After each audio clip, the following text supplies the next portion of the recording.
Selamat malam semuanya.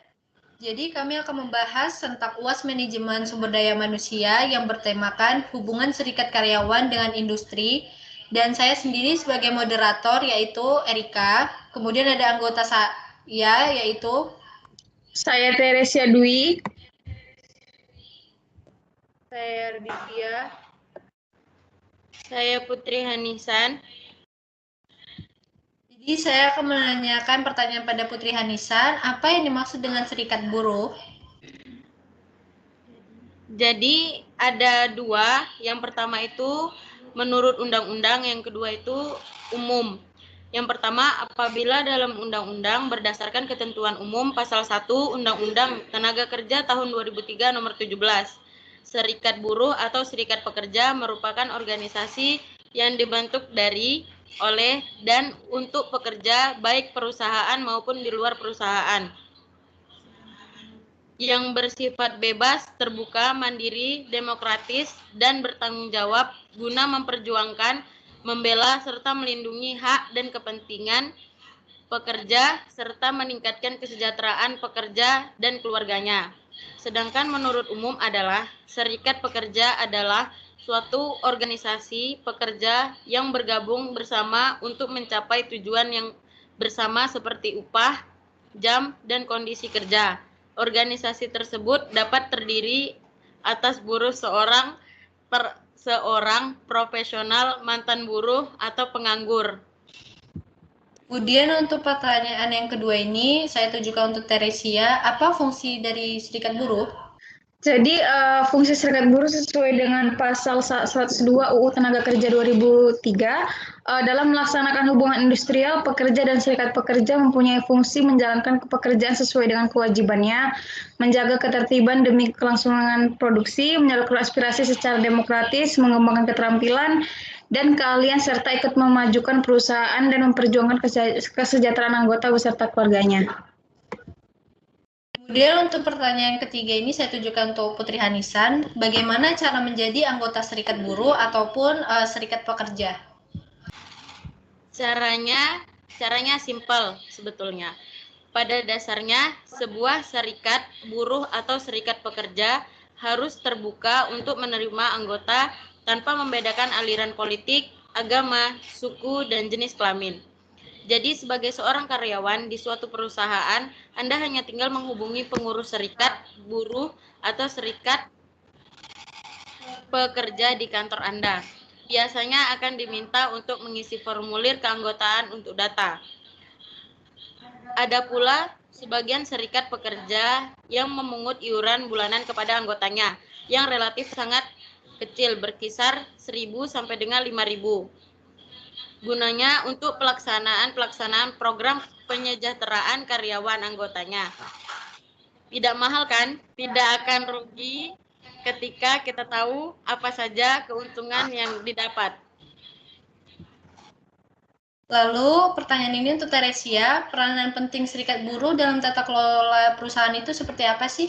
Jadi peranan penting yang pertama itu adalah pekerja sebagai sumber daya manusia yang paling penting dalam perusahaan, dan yang kedua itu pekerja dianggap sebagai investor dengan memiliki perusahaan melalui program pensiun mereka dan rencana tabungan. Sedangkan yang ketiga adalah memberdayakan pekerja untuk berpartisipasi dalam fungsi pengawasan dengan meminta dewan perusahaan atau komite audit untuk menetapkan program whistleblower sehingga mendorong pekerja untuk melaporkan kecurangan perusahaan ketika penipuan keuangan ataupun pelanggaran hukum yang berlaku. Menurut peraturan tanpa adanya ketakutan dari terlapor, Undang-Undang Nomor 13 Tahun 2003 menyebutkan tentang ketenaga kerjaan. Undang-Undang Nomor 3 Tahun 1992 tentang Jam Sostek, Undang-Undang tahun Nomor 21 Tahun 2001 tentang serikat pekerja atau serikat buruh. Peraturan Pemerintah Nomor 8 Tahun 1981 tentang perlindungan upah. Nah, tentunya di serikat buruh ini sering terjadi permasalahan. Nah, permasalahan apa yang sering terjadi pada serikat buruh ya, Radivia? Ya, jadi permasalahan yang sering terjadi pada serikat buruh itu yang pertama ada masalah lapangan pekerjaan, yang dimana kelangkaan pekerjaan bisa terjadi ketika muncul ketidakseimbangan antara jumlah calon pekerja atau buruh yang banyak, sedangkan lapangan pekerjaan relatif sedikit atau banyaknya lapangan kerja. tetapi kualitas tenaga kerja, pekerja atau buruh yang ada tidak sesuai dengan kualitas yang dibutuhkan. Kelangkaan pekerjaan ini dapat menimbulkan gejolak sosial. Angka pengangguran yang tinggi dapat berakibatkan pada aspek sosial yang lebih luas. Selanjutnya itu ada masalah upah. Salah satu masalah yang langsung menyentuh kaum buruh adalah rendahnya atau tidak sesuainya pendapatan upah yang diperoleh dengan tuntutan untuk memenuhi kebutuhan hidup beserta tanggungannya. Kemudian kebutuhan hidup yang semakin meningkat, sementara upah yang diterima relatif tetap, menjadi salah satu pendorong gerakan protes kaum pekerja atau buruh. Selanjutnya itu ada masalah pemenuhan kebutuhan dan kesejahteraan hidup. Hak pemenuhan kebutuhan hidup didasarkan pada fakta bahwa manusia adalah makhluk biologis yang memiliki kebutuhan dasar biologis meliputi kecakupan makanan, perlindungan, pakaian, perawatan medis, dan pendidikan. Selanjutnya lagi ada masalah pemutusan hubungan kerja. PHK menjadi bencana besar yang dapat membuat buruh menjadi traumatis.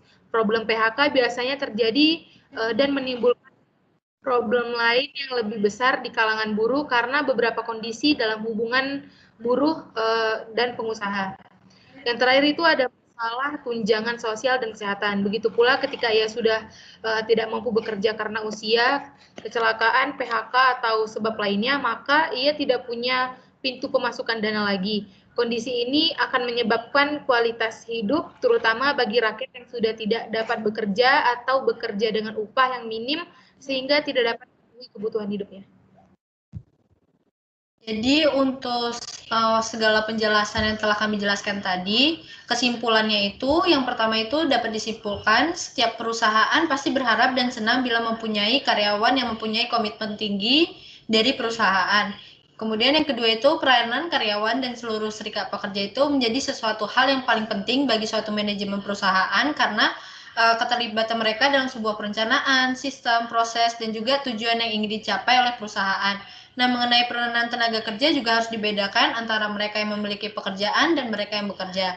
Kemudian untuk peningkatan produktivitas pekerja bermakna bagaimana memanfaatkan semaksimal mungkin pengetahuan dan kemampuan para pekerjanya dalam menjalankan setiap pekerjaan ataupun tugas yang diberikan oleh perusahaan kepada mereka. Kemudian untuk pekerjanya harus mempunyai kontribusi dalam menciptakan nilai bagi perusahaan dalam menerapkan keterampilannya.